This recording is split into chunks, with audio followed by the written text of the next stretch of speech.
Welcome to another episode of GM Talks. Today we're gonna see some endgame magic. I'm gonna show you some rook maneuvers that you can use in your game. You can use them in the game to win games. This is the Magnus Carlsen touch in action, and let's decompose it and see how he actually does this. I was intrigued, fascinated by this game. I'm sure you will be too. There'll be a lot of small points, smart little tips and tricks, and rule of thumbs that you can and should use in your games, and this is learnable. So bottle up and let's get into it. It's Gukesh versus Magnus Carlsen at the World Cup, which is totally dominated by Indians. There are like 4 out of 8 are Indians left in and that's pretty amazing. Anyway, Carlsen's probably gonna send Gukesh out, and Pragnananda and Ayun will probably send Prag out, and the question is if FIDE will survive against his opponent. So that will be interesting to see. Anyway, it's been really the big breakthrough. The Indians have been winning all the tournaments this summer in the open tournaments all year in Europe, and now they are back. By the way, my eyes are a little bit sensitive, so I put on some glasses. I hope it's okay. Anyway, this is an attempt to go to the London system, the accelerated London system. And what do Carlsen do? B6. Okay.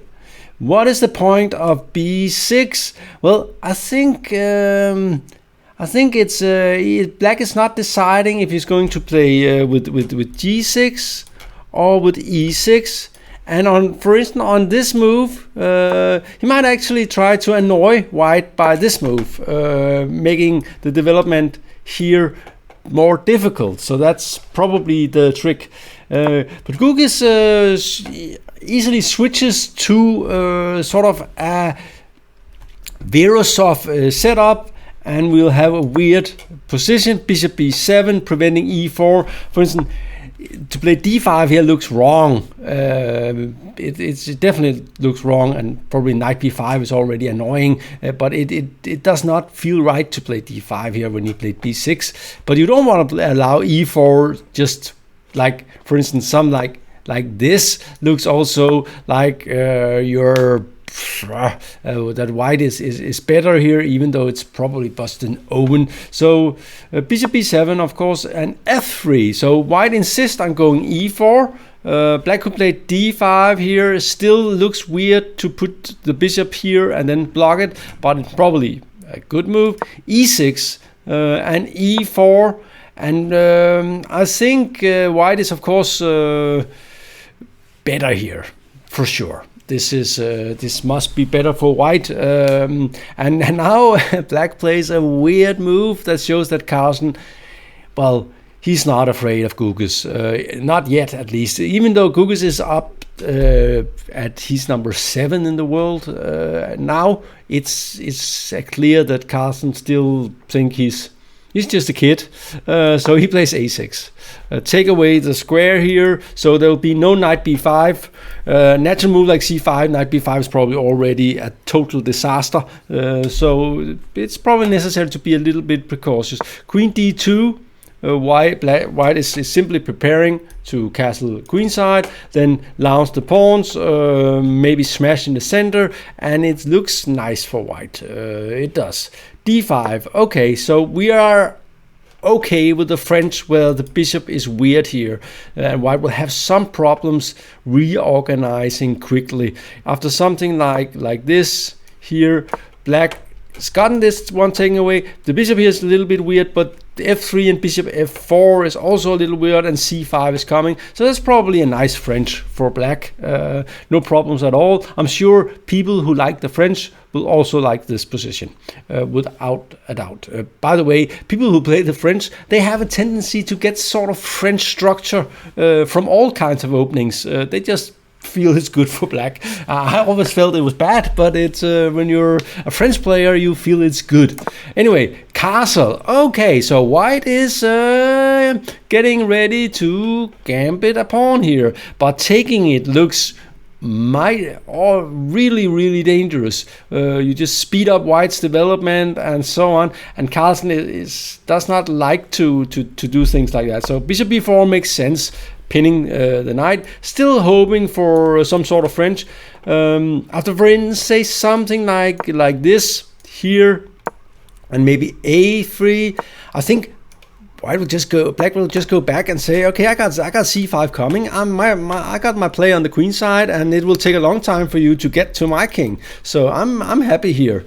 And Gukesh says, okay, I'm principled, so I will play a3 immediately. Right, interesting. If now the bishop goes back, then probably white could play something like bishop d3 or g4 or something like that. Probably bishop d3, keeping the center together. And if black plays c5, he will take on c5 and d5 and open the center. So a3 is interesting, and now Carlsen feels he has to take. Gukesh takes back and winning a pawn.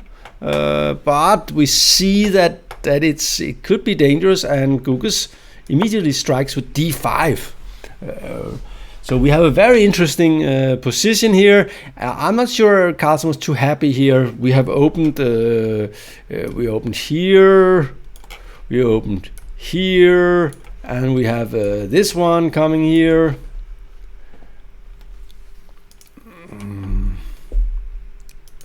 So I'm putting on the computer because I'm not sure what's going on. Anyway, knight takes, makes sense. It doesn't hit the bishop really because of the rook here, but it does prevent anything from landing on c7. And I'm thinking after this, it also makes sure that we will have an ending, which I'm sure Carlsen is happy to play. I think in general, Carlsen will be a favorite against everybody when the queens come up. Everybody, even Kramnik. I think he's definitely the best endgame player in the world. So getting the queens off the board is a good idea. Bishop e5. And Gukesh is of course not a bad player. Oops, I made a mistake here. Bishop e5. Best move is king e7. Notice this is not good. White will take it, and you lose material due to the pin. So this is typical. So it looks like black is a little bit stretched here with the king e7.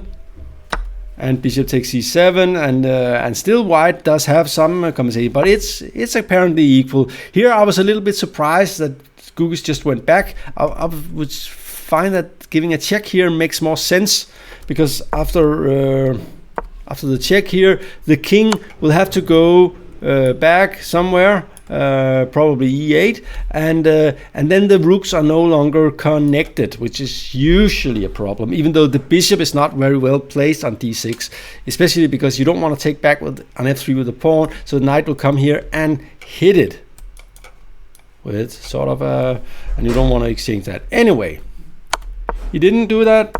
We went here, and now Carlsen really is pushing the play strength button here. Rook g8. So we sense there is something going on here in the d file, and this is really we're starting to feel the power of the Carlsen here. Rook and king e8, so he went back anyway, so there's probably no reason to play bishop d6. Now there's no check with that bishop. White cannot really develop. He does not want to get a pawn here. I keep doing that. But he also would like to develop, so he decides to take, and knight comes in, and bishop f3. And I think it was probably the idea that this was not a good move, but it is a good move, because after something like this, we'll have something like similar to the game, and probably a little bit better version for black, because his rook will be on this side. So let's go back. And better white takes back, take, knight takes, getting the pieces out, rook takes, and we have an interesting position here. White is threatening to put some pressure on, maybe threatening knight e5, followed by rook h8, so you can't take the pawn on g2. You have to do something else. What could that be? It turns out he played king e7, which makes a nice impression. We have the rook here. It's not going to be well, it was this way that was a problem, getting into trouble there, and there's pressure here, and these two makes a nice impression. This kind of rook endings is probably drawn, but it's much nicer to be black. I think it's not easy to play for white, who will have to maneuver with the structure and might be tied down to defending the d pawn. Knight d4. So white goes for activity again. You can't really take it without getting into trouble. Knight c6 will come, and rook f1 or something like that.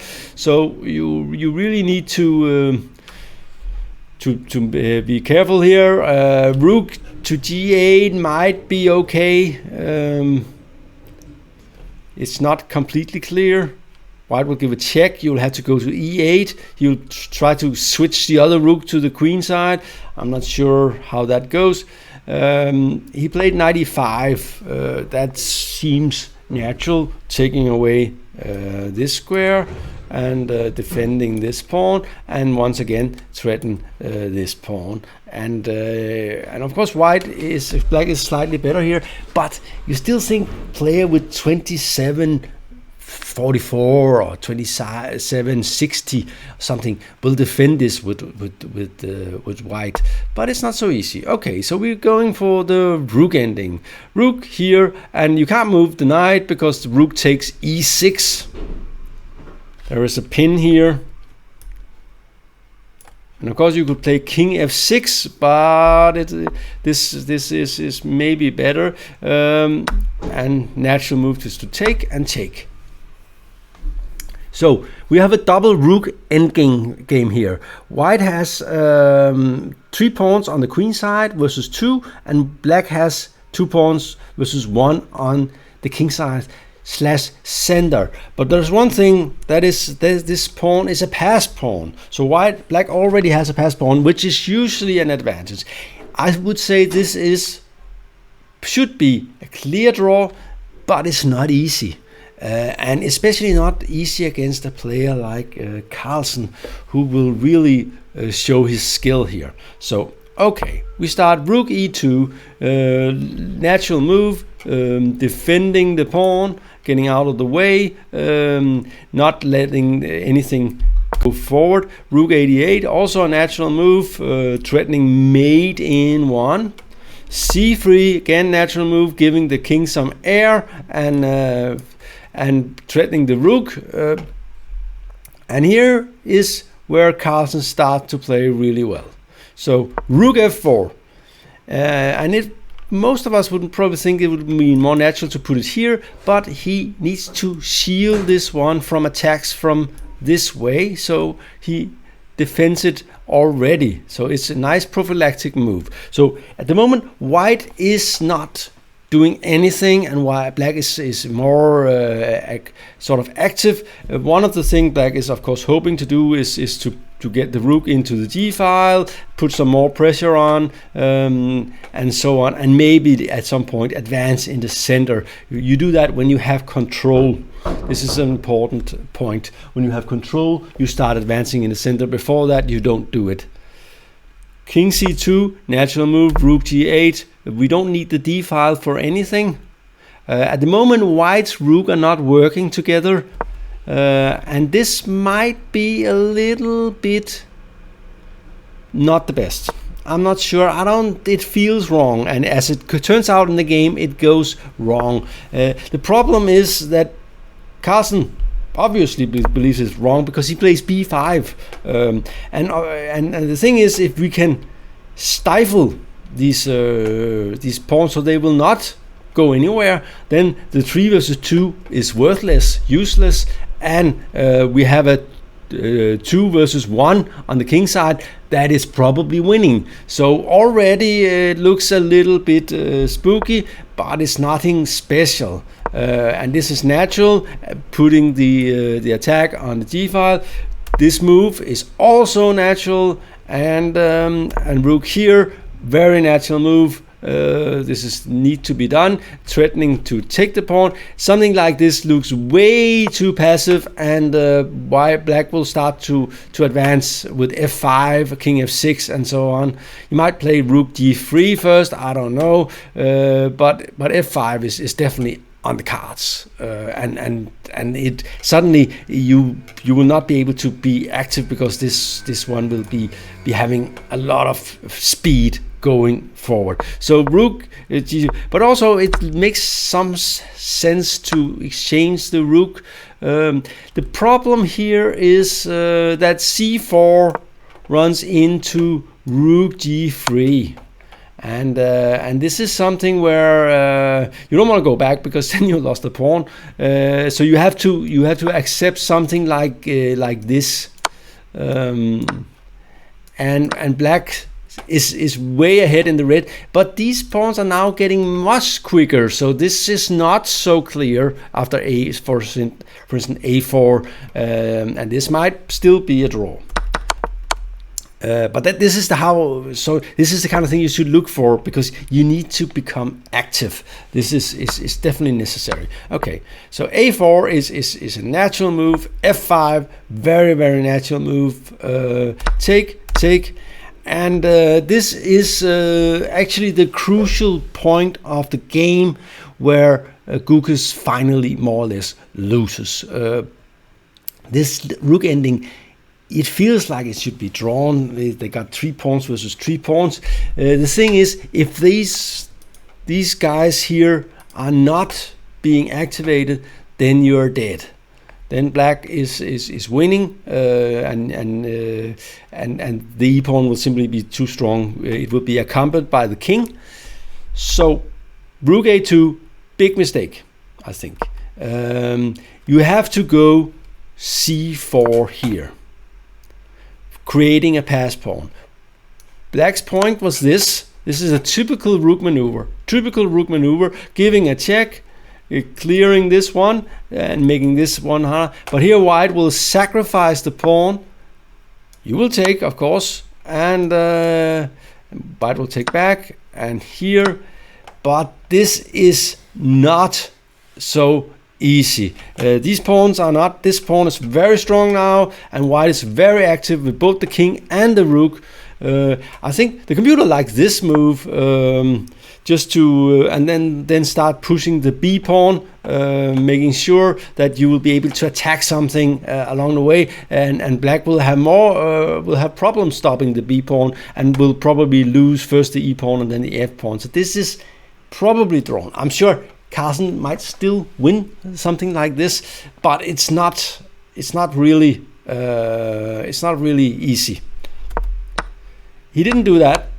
Didn't play c4. It was and this is, by the way, how you should think. You see, I must get this going. Instead, he went here. But the problem is he's clearly behind on the in the race. And Carlsen here plays a very, very, very attractive move, rook g5, and this is kind of like the kind of move that only Carlsen would make. So what's the point of that? Of course, it is, you're gonna play f4. You know this is coming, and then the rook will defend the pawn here. And the good thing is the king is here, so even if you try to do some creative stuff, it will still defend, because when you take on c4, it will be with check. So rook d5, very nice move. Rook a7, king f6, and black is getting ready to roll the f pawn, and take the d pawn and get going with the queen. Rook a2, and here again Gukesh thinks he has chances to sort of do this, but he's already way behind in the race. And when you're behind in the race in things like this, you either have to have a fortress or you have to calculate very well that you are not losing the race. And here it's clear that it's already very nasty. For instance, something like this is probably very, very annoying. And Black's king will probably go here and be able to eventually stop the b pawn if White doesn't take this one back, and then this goes and so on. And I think Black is winning in these kind of situations. It's not easy, but it's probably winning.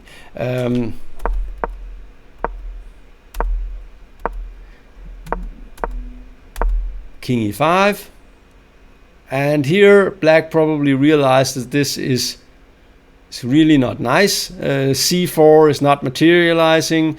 After c4, Black simply takes, and b5, and the king will go and defend here, and something like this. You will just do this, I think, and Black is winning here for sure. Rook b7 is coming. So c4 is not possible. King b2, still hoping to get c4 in after, say, maybe king e4, but Black of course goes this way, maybe threatening to get here, and after rook d2 he goes here. See, this maneuver is really clever. So you don't want to go here due to this one, and Black is probably not winning anymore. This is more or less a draw, I think. So he went here, and then came the check, and then he went here, and this does not help.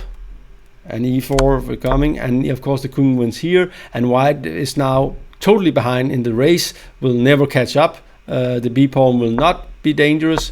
The pawns are just going, and you can see it here. So points here for the maneuver. Notice this: king d5, stopping c4, after check king e4, and if for instance he will go here, you will go back here, and again we have the c pawn under control, and Black is ready to roll here without allowing the counterplay and getting tempo in the process. So, and of course White could play king c2, for instance, or move the king again, and Black will probably go back and push the pawn. And I should stop hitting that one. Rook here, a4, that would be probably the same, and check, and e3, threatening to more or less queen, and now it's totally lost, and e3, and resigned. The pawn is after something like this, you have rook e3, which is kind of nice because if you take on e, you give a check and take. You can't. You take back with the pawn, but the king cannot reach this square, and well. So you can also give the check here. And Black goes here, and winning. So very, very nice rook ending by Carlsen, and probably sending Gukesh out. This is how you play rook endings, like the rook d5, the king d5, the rook f4, these kind of things. You have to see a lot of games like this to be able to do this. Anyway, this was DM Talks. If you have not already signed up, remember to become a member, or just be subscribed to the email or to the channel, or share it, or do something so we can get going with this channel, and we'll keep going. Thank you for watching.